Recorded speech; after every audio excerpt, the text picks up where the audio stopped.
guys are watching Reality Debrief. I'm your host, Megan. And I'm your host, Julia. And we are going to get into the ultimatum queer love. So what are we going to be talking about today, girl?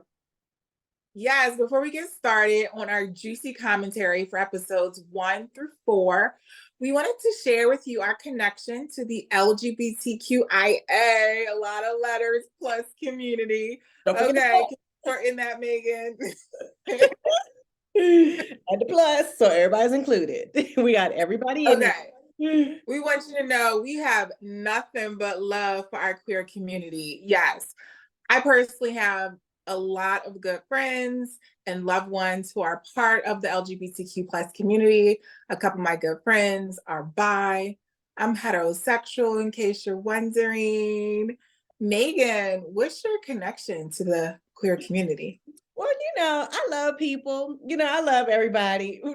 Give me that silence. Let's just say, I was in my feels a little bit. I got a little emotional watching, because I love, love.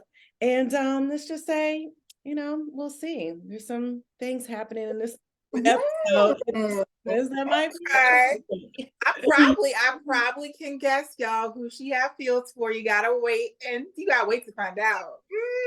Gotta wait and find out. Okay, guys, you gotta get ready for the ride. This is gonna be exciting. It's gonna be a good one. I got my channel changer, girl. Okay, so let's play. Money for the house, money for the kids, money for the kids' education. Honestly, I feel like I'm kind of like that, or I used to be like that. I'm not a Virgo. Who? No, like Mal. Oh, in what way?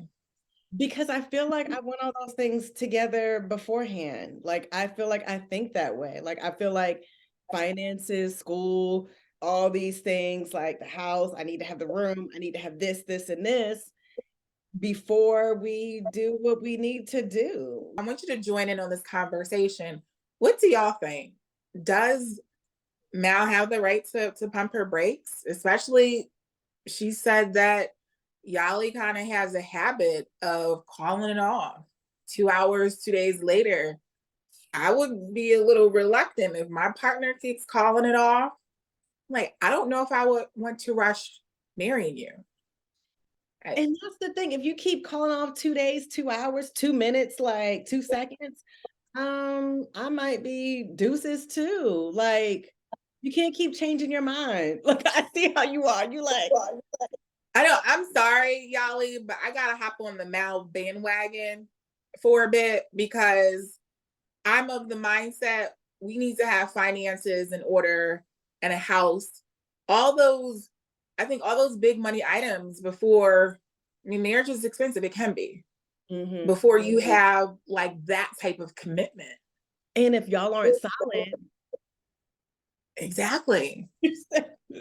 I mean, I'm sorry. I gotta side with Mal on this one. I'm on the Mal side. Yoli, sorry. Mal. Sorry, Yoli. Oh, Vanessa. I'm sorry, but that was like 100% foreshadow to me. She said, yes. Don't get mad at me if I like someone. Don't get mad if I like somebody. And why would you tell your partner of 4 years, oh, let's explore and just have fun? What are we explore? Like, seriously, what are you trying to explore? Girl, explore. Okay, Reality Debrief fam, if you have not seen episodes 2 through 4, you are in for a treat. Vanessa is like, she was dubbed, what was she referred to as, Baltimore? Yes, by Lexi? Baltimore. Yes. I'm like, okay, so Lexi stood out to me because I'm like, wow, she clicked with Lexi, she clicked with Mal, she clicked with Ray. Like, she clicked with so many people and her energy seems to be like so likable at first. Mm-hmm. And then you start to peel her back and get to know her and it's like, oh, Vanessa. That's all I'm gonna say. You said, oh, Vanessa, because Vanessa. you gotta keep on watching. Oh, and then at the beginning, before they even got to that point, I don't know if you remember at the beginning when like she looked at Mal, like she was like, "Oh yeah," and gave her the eyes. Like she Uh, staked her claim at the beginning with Mal, like she was already like, "Dee, dee, dee, dee, dee. Girl, like tuck your coochie away, like calm it down, girl." yeah, Yeah, yeah, those little subtle things they already put in this episode. right. It's Yeah, foreshadowing. Vanessa is thirsty, and then she's a bunch of other adjectives. Like, I'm sorry, I'm not team Vanessa. Mm-mm. Not here either. We're not Team Vanessa. Sorry, girl. Sorry. You're not sorry. It's a shit show. So she said it right there. She said, it's a shit show. It's Vanessa, the shit show. Like, who says they want to date both people? Like, I mean, I understand you're mixing and matching and all of that, but you're dating both couples. Like, that's messy. She is, Messy. yeah, she is messy. And honestly, okay, so she's interested in Ray and Lexi.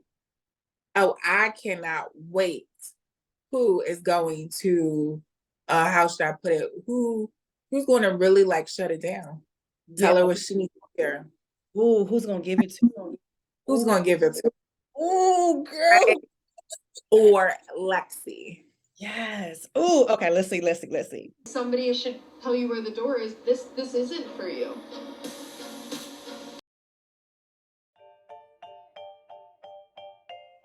Someone should tell you where the door is. This isn't for you.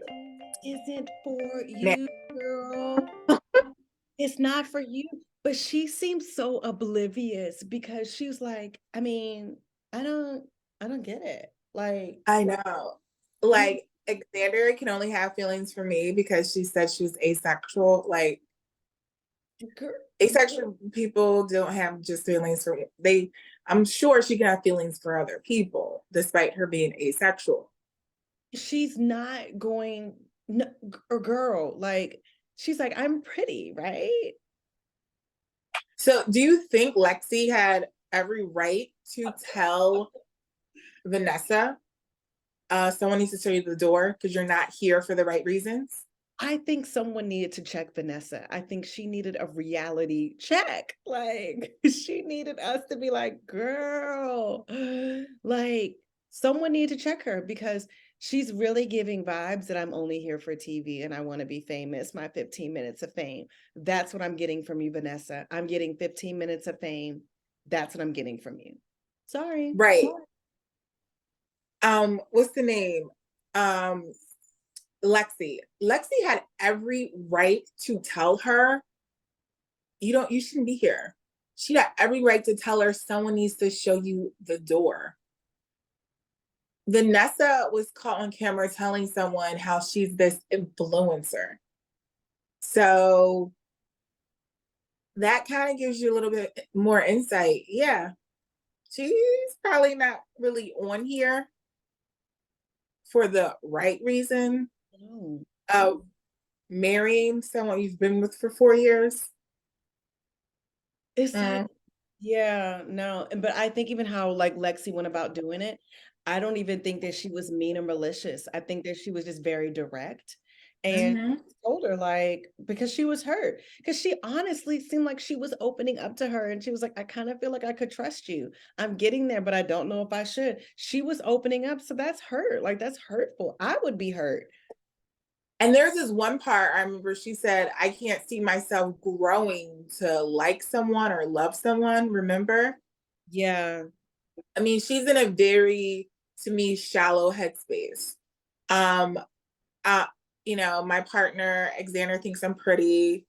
She only has eyes for me. What else? I don't think I can grow to love someone. She's in a very shallow headspace. And no, she's not there for the Yeah. right reason. Other people are. I Yeah. don't really think I don't think she has genuine feelings for Xander. I No. don't think I don't really think she loves Xander deeply enough to Mm-mm.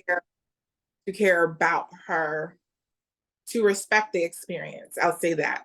Yeah, and to give her what she needs. I think she might love her, but not to the way that Xander wants. You know what I mean? I think she's like one of those people, I love you, I love you, I love you, like that kind of thing. But I don't think that she really loves her to the point where she wants a healthy, happy relationship long term. Because she said she's floaty. And that's what you're gonna get. She's gonna float her way through. She's gonna float her way to whoever she's gonna pick that we already know. But y'all don't know yet unless you get to this episode.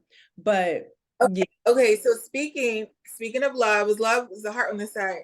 Or help me out, Megan, this side. This side. Yeah, because you're right. Is it my right? Okay. Yeah. Speaking of love, the date that Austin went on with, who was that? Austin went on a date with Mildred. Was it Mildred? Yeah. Okay. I love the question that Austin asked Mildred. What does falling in love feel like for you? I love this question for our reality debrief fam. And I know Megan, my girl, my good friend, she has fallen in love before. So, like Austin asked Mildred, I want to ask you, what does falling in love feel like for you? What's it feel like? I was gonna say it's funny. I thought you were about to say it's a feeling for me. Like when you fall in love, like it's that butterfly sensation like in your heart, and you feel really like extra girly. Like I feel mushy inside. Like when you're around that person, you're just like, oh, hey, hey. Like you feel that it's something that you can't always control. It's like their presence, being around them. And it's their vibe, their energy, and you feel safe. But the biggest thing is like it's internally a feeling. It's not something that you can force. You can't force it at all. Like it's internally happening in your body, and you're like, dang, I can't shake it. Like I just feel like petty. Like whenever you hold It's mushy and the person wrap, it's like a marshmallow blanket. I feel so good, feel so cozy and so safe.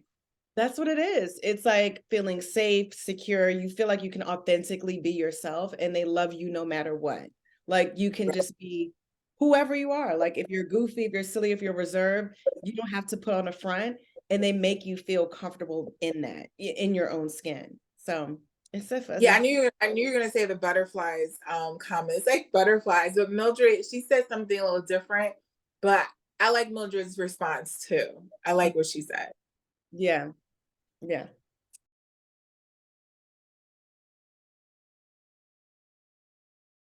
Our one-liner, Mal and Lexi.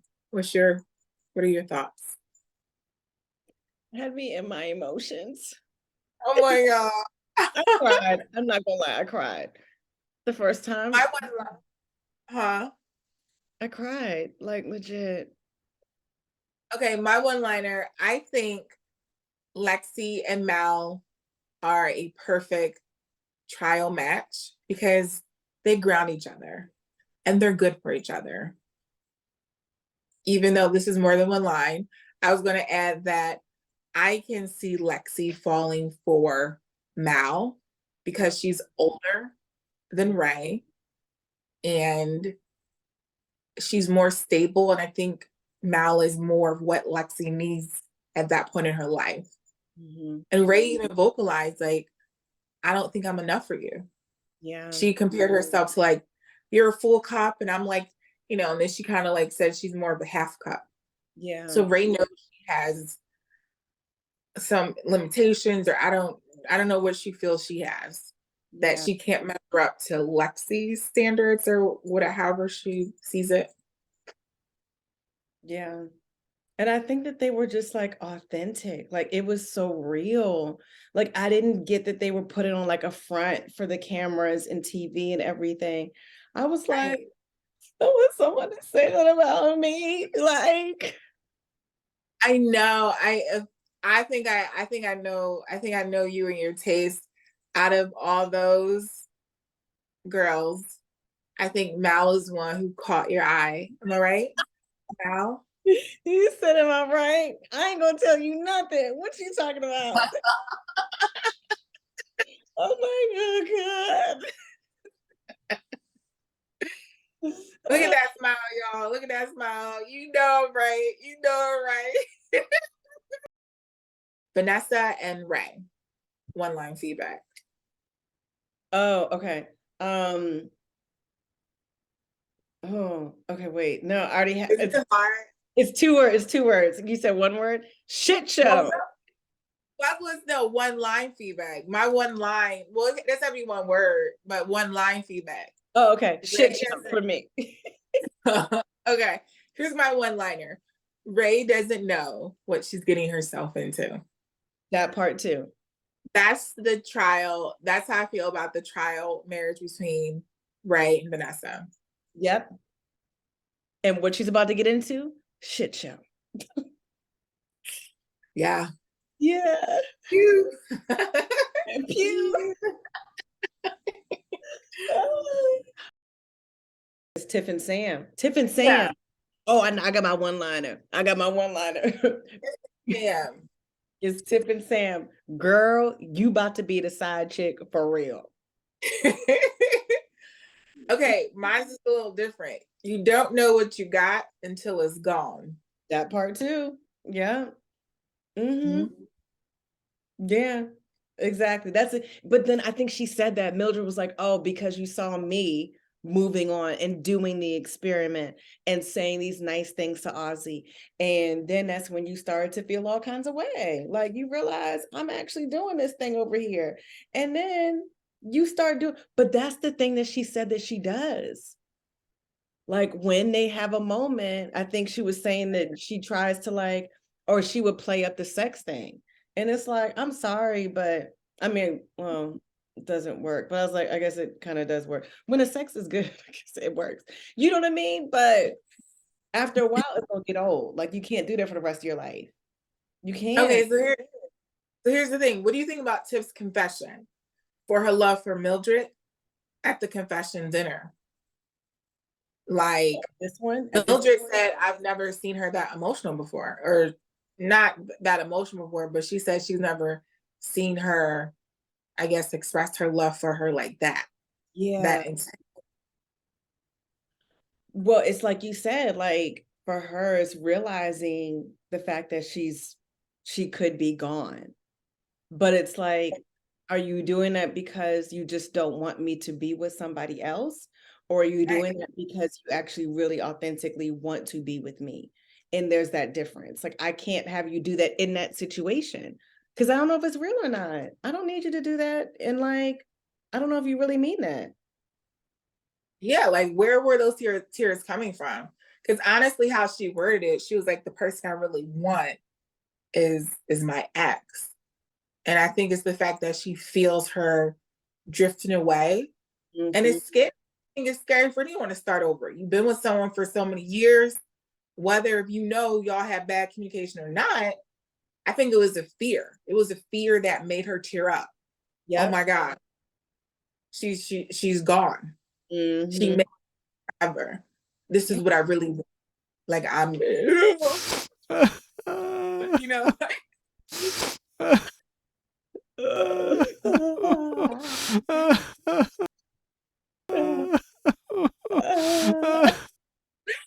Oh, we ain't right, girl. We ain't right.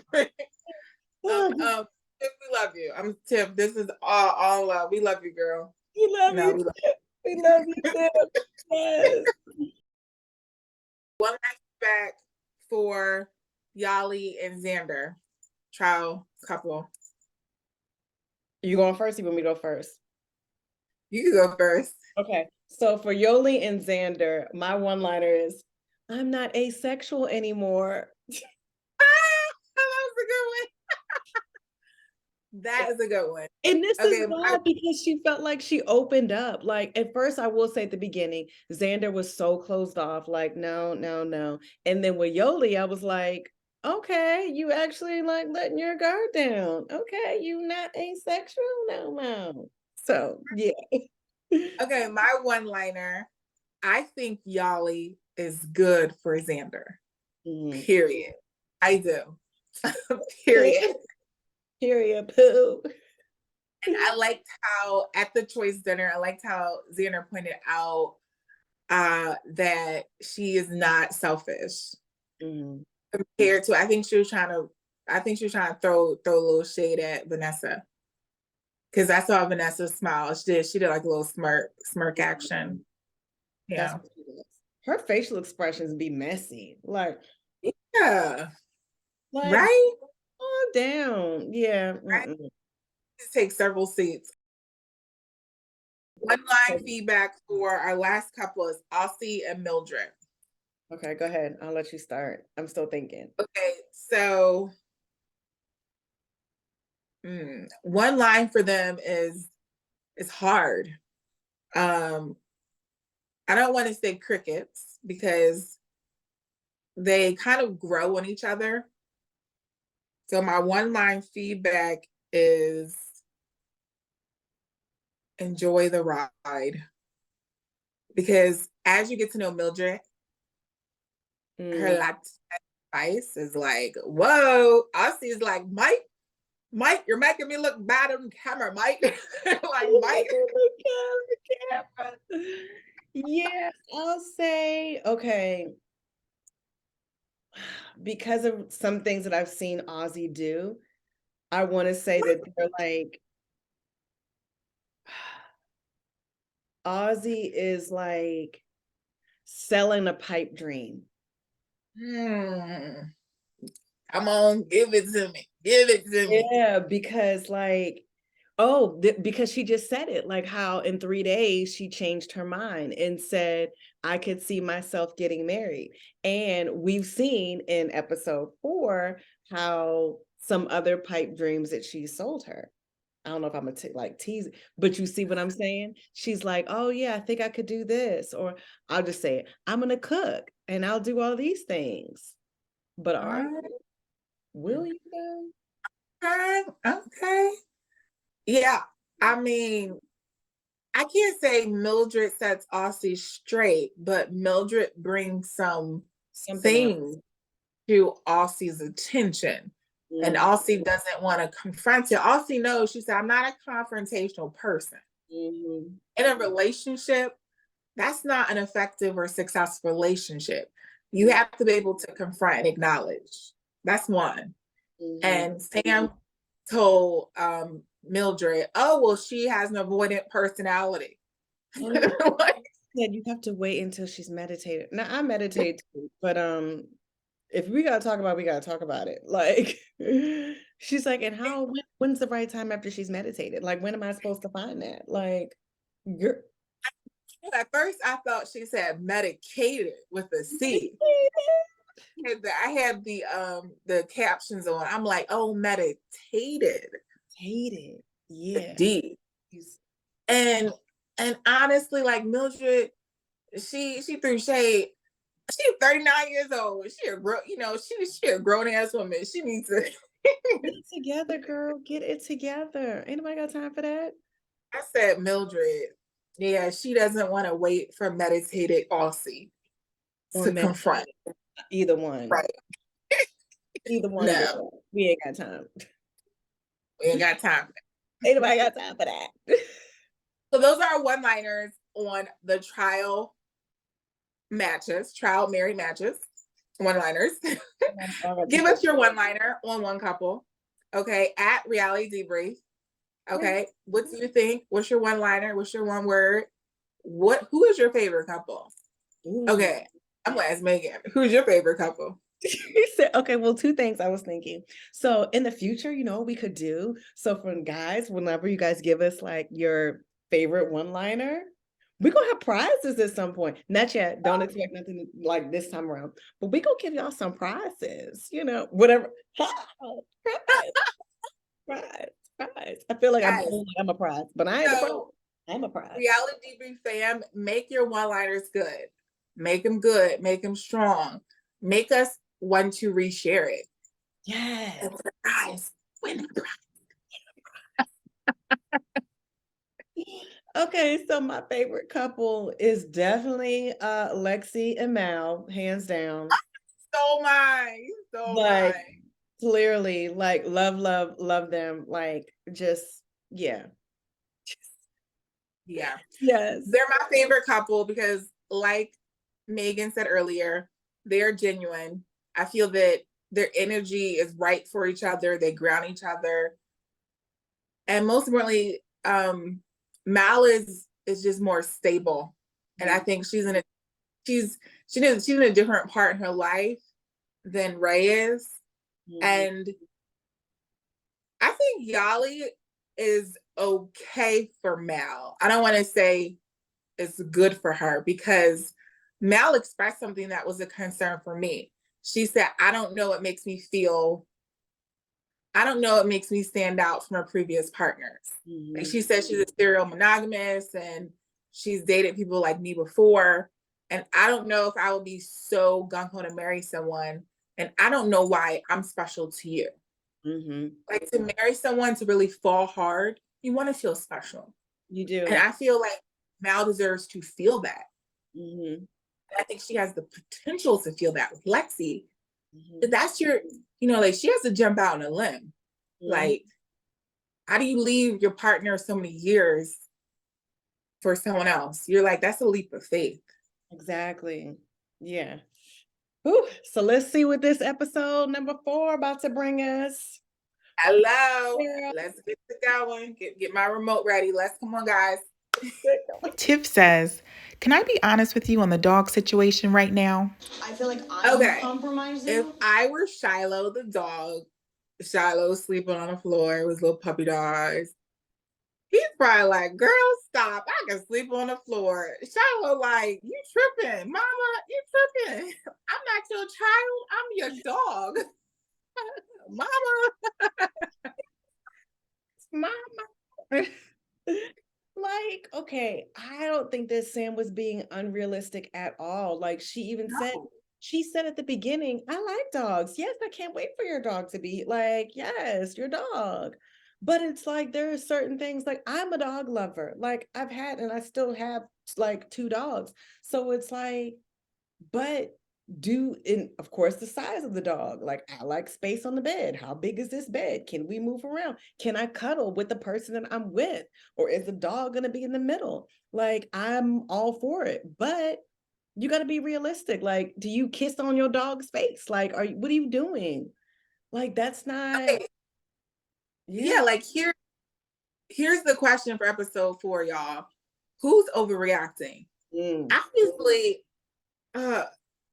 Tiff is overacting 10 times, fold. Like she said, quote, what did she say? Something about, you don't give a fuck about my dog. If you don't give a fuck about my dog, you can leave. What behavior did Sam show that she didn't give a fuck about your dog? She came in late. She went straight to the sofa and had her dog sleep with her. She never went to the bed and asked Sam, hey, can my dog sleep in the bed tonight? She never did that. From the footage that we've seen, Sam has never shown opposition against Shiloh. Never. Yeah, I don't think Sam was being unrealistic. Yeah, I'm sorry. I'm on Team Sam with this one. Point for you, Sam. Job well done. Tiff, negative points for you. Yeah, I agree. Team Sam. Tiff, you need to go to therapy because your attachment to your dog is showing some deeper-ish, whenever you try to humanize a dog, like, come on, Shiloh's a dog. Dogs have their own beds. Your dog doesn't have to sleep in your bed. That's an attachment. He has an attachment thing going on. Yep, I agree. Who's overreacting? Girl, is Mildred overreacting because Aussie didn't want to talk about it right now? I think Mildred got fed up. I think Mildred just got to her last straw. But you know what? I just don't know that footage that's happening because she was like, what you doing? So I'm like, roll that beautiful bean footage about what's happening behind the scenes because I need to know what's happening on what she's saying and what y'all not doing. So I don't know. Because that's what the cast talks about, how a lot doesn't make it to the final cut. So we don't really see how Aussie is off camera. Mildred could be making a point. And Aussie kind of could feel like she feels like back into this corner. And because she's avoidant, oh, I don't want to talk about this right now. Mhm. And I mean, I'm kind of like, well, you don't want to talk about it, but I do. I kind of be acting like Mildred, like, You have to get it done at some point, because if it's always happening and this is week 3, then I'm like, I can't keep doing this. Like, we're gonna have to have this conversation, and it's got to be uncomfortable. My thing is, like, at the end of the day, if it's been happening for 3 weeks, like, I would feel probably just as frustrated as Mildred. Like, we have to do this now. We can't keep moving in this awkward, uncomfortable space. Like, I'm sorry. I'm fed up and I'm saying it. We need to do this. I'm Team Mildred. Point for you, negative points for Austin in my book. I'm team editors. I need to see the footage. Okay. Me I need too. to see the footage and find out what Mildred is talking about. Is Austin being that rude and disrespectful? Because I mean, in all due respect, if someone wants to talk about it later, disrespect it. Like, okay, I want to talk about it now. If you want to talk about it later, compromise. Yeah, I get it has to be done. We have to talk about it at some point. I will say that. If it's later, that's fine, but we need to have this conversation at some point. right. I thought that was the ending, the perfect ending. Like, honestly, like, she said, I love Yoli to death, and I think you're hotter than shit, but I'm not gonna fuck you. Like, Okay, who's overreacting here? Who's overreacting here, fam? Is Lexi overreacting that Vanessa had sex with her partner? Is there a reason why you fucked Ray?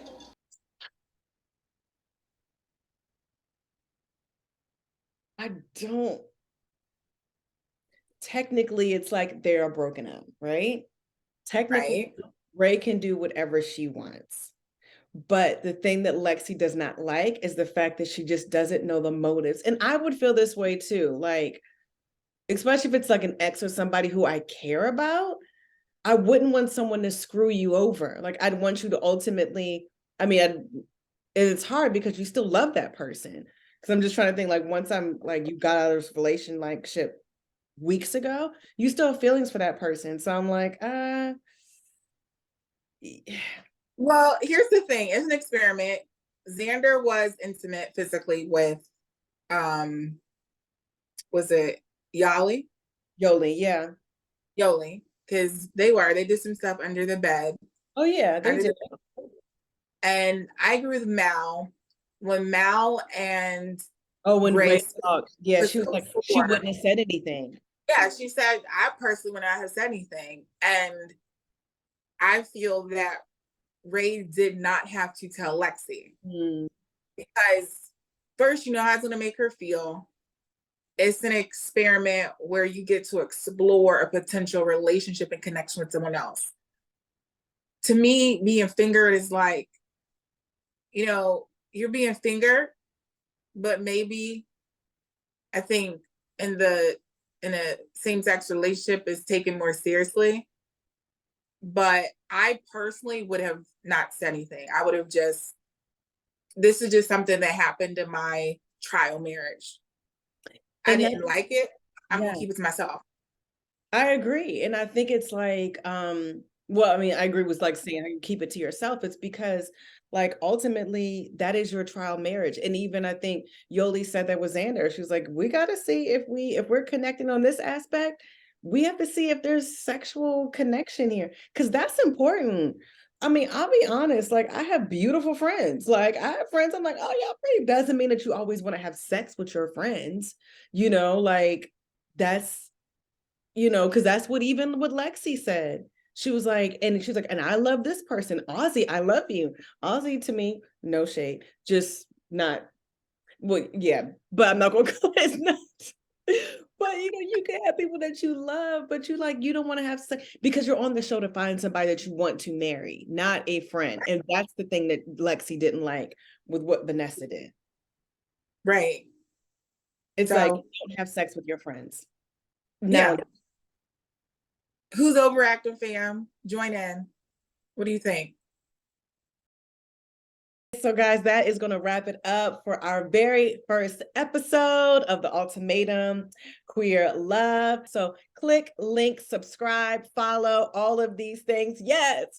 And stay tuned for our next episode and find out what prizes we have in store. Because I mean, who doesn't like winning a prize? I know I do. Right? So for more information, so you can get your prize, you got to check out episode 2. Stay tuned until next time on Reality Debrief. Peace. Love y'all. Love y'all. Bye. Bye.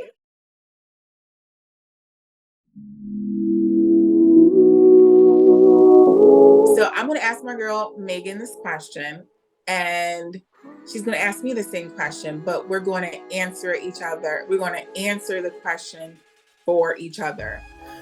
Feel free to do this with a trusted friend, someone you trust, a cousin, a sister, your aunt, and their answer will help you to recognize the beauty that you bring to a relationship. The question is, what makes you a good catch? But Megan needs to make a disclaimer first about Vanessa. Disclaimer, she had some really good like little date questions and things that she did with her people, so I give her kudos to that. Yeah, I think something happened to my nail just now, but yeah, so I like Vanessa. She had really good date questions that I need to like write down and put it on the back of my burner to use, but I thought they were good like starter questions, so point for Vanessa.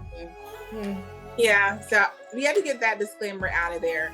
So what makes you a good catch? That question is for Megan, but she's going to answer it for me. So she's kind of like, she can see me, but through her eyes. And it's almost like someone is promoting you to another guy or girl or whatever you're into. What makes me a good catch, Megan? You said, what makes me a good catch? I would say what makes you a good catch is that you are very loving and caring and supportive.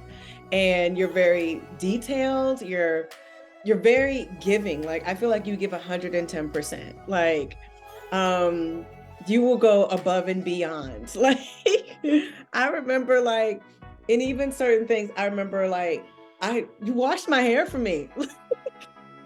I remember like she legit washed my hair because I couldn't wash my hair.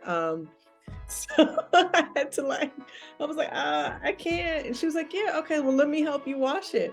Let me do this. And I was like, oh, thanks. Like some people are like, all right, well, I mean, you gonna find somebody to help you out or what you gonna do? But you know, and especially like when it comes to like dating and in relationships, I feel like she's very attentive. She wants you to be better. She wants you to be the best that you can be.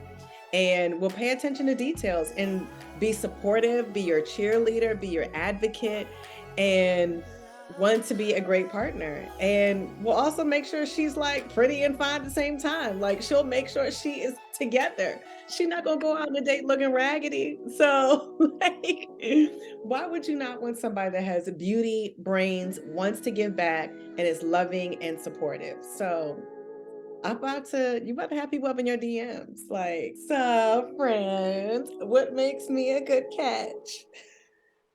Okay, so you have this magic about you that I adore. And I don't think you know the magic that you sprinkle into people's lives. So what I mean by magic, you have a way, this aura of making people feel happy, heard, and also a way of like consoling people. You are a good listener because one summer was a really tough summer. I think this was like before I started working out of high school. And I experienced depression. Depression is something that I've struggled with. And I remember it was something that Megan said I had to write down. And she helped me to feel connected with my artistry. And it was something that I really, really needed in that time in my life. And like, only she was able to do that in someone else. And both of those people happened to be artists, actors primarily.